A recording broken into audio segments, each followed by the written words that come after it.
Para sa mga ka-tech vloggers, mga subscribers, bago tsaka luma, mga supporters, mga dumaan, dumalaw at bumisita sa channel, lahat ng mga viewers, secret viewers at silent viewers, magandang araw.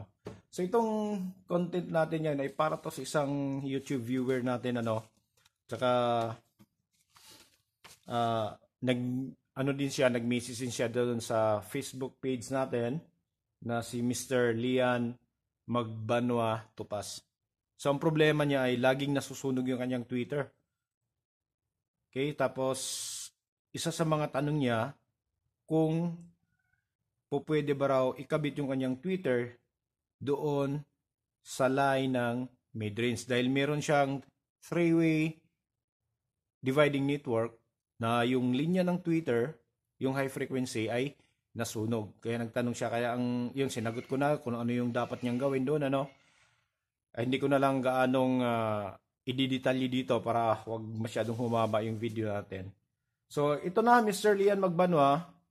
So, para mas maidetalye natin sa inyo kung papaano. Nagbaklas tayo ng buong isang cabinet ng natin, B52 matrix na speaker. Ito yung laman lahat sa loob. Itong dividing network niya, kinuha na natin ng schematic para maipakita natin at may turo natin sa inyo kung ano yung mga dapat mong gawin doon sa Twitter mo. So ito yun. Ayan. Okay? So ito yung schematic na yan. So, ang gagawin mo lang, sir, okay? So ito yung galing sa terminal ng amplifier mo. Positive tsaka negative. So nakita na natin yung kanyang gamit ng mga amplifier, pati yung dividing network. Pinost niya doon sa Facebook page natin. At yun nga, nakikita na natin kung ano yung mga ginagamit niya. So dito yung ito yung galing sa amplifier mo. Positive tsaka negative. So wag na natin tingnan tong dito dahil ito kinuha ko lahat. Yung natin, yung dividing network natin ay yan, two-way second order. So two-way lang, bass and treble lang siya. So wag na nating tingnan yung Sir Lian dahil ito dito sa taas ito yung para sa bass. Ito yung. Okay? Tsaka kasama tong capacitor. So first order, pag sinama mo yung capacitor, kabit, so second order para sa woofer. So mag-focus lang tayo dito sa kanyang high frequency filter. Okay, so ito lang yun. So ang pinaka simple na gagawin mo, pwede kang mag-tap ng isang capacitor lang. Ayan Isang capacitor lang. Okay, so ito ngayon yung filter mo para doon sa iyong Twitter. Ayan, ang dito nakalagay 4.7. So walang problema kung babaan mo pa siya. So nagdidepende kung ano yung mas maganda, mas swak doon sa pandinig mo na magmamatch doon sa mga main speaker mo. Ayun yung gagamitin mo. Okay? Basta nakita ko yung medyo matataas yung wattage ng amplifier mo, para panigurado wag kang bumaba sa 250 volts. Okay? Wag kang bumaba. Yun na yung pinakamababa na gamitin mo. So pwedeng yan lang yung kakabit mo. Okay? So pinakasimple, hindi ka siguro mahihirapan Tapos yung dulo, kabit mo na direkta sa Twitter. Ayan. Tapos ground yung kabila. So ganoon lang kasimple. Ngayon kung gagayahin mo to dito, itong direct, hindi kasama tong inductor na to, pwede.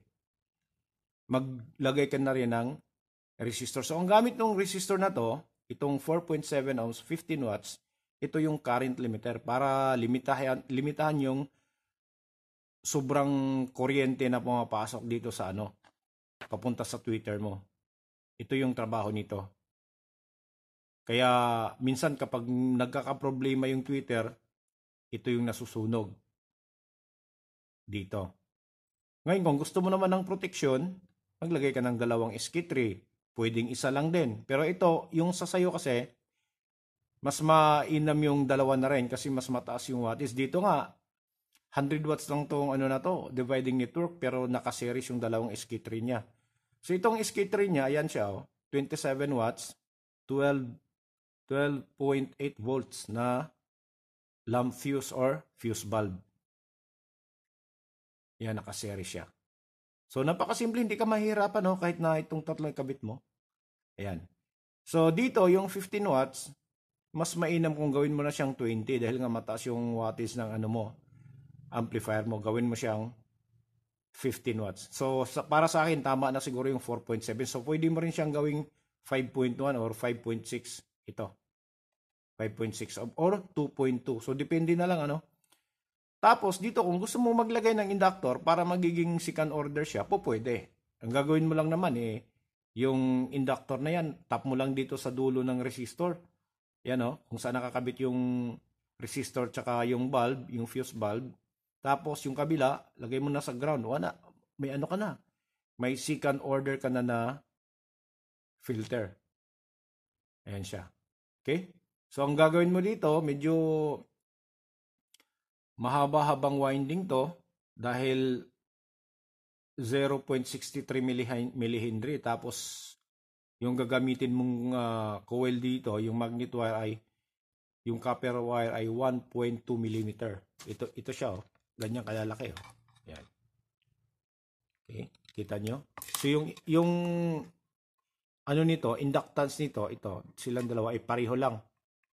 0.63. Okay? Medyo kaya mabigat siya dahil malalaki yung coil tapos mataas yung kanyang inductance. So, pwede mo gayahin. So, pwede rin wala. So, ang gagawin mo, ulitin ko, ito yung pinakasimpleng ikabit mo. Ayan. Nasa sayo na kung ano yung value na magmamatch doon sa main speaker na ginagamit mo. Tapos, ito, yung current limiter, resistor. Tapos, panghuli, yung fuse bulb. Ayan. Okay, so napakasimple lang. Screenshot mo na lang yung schematic natin para magaya mo.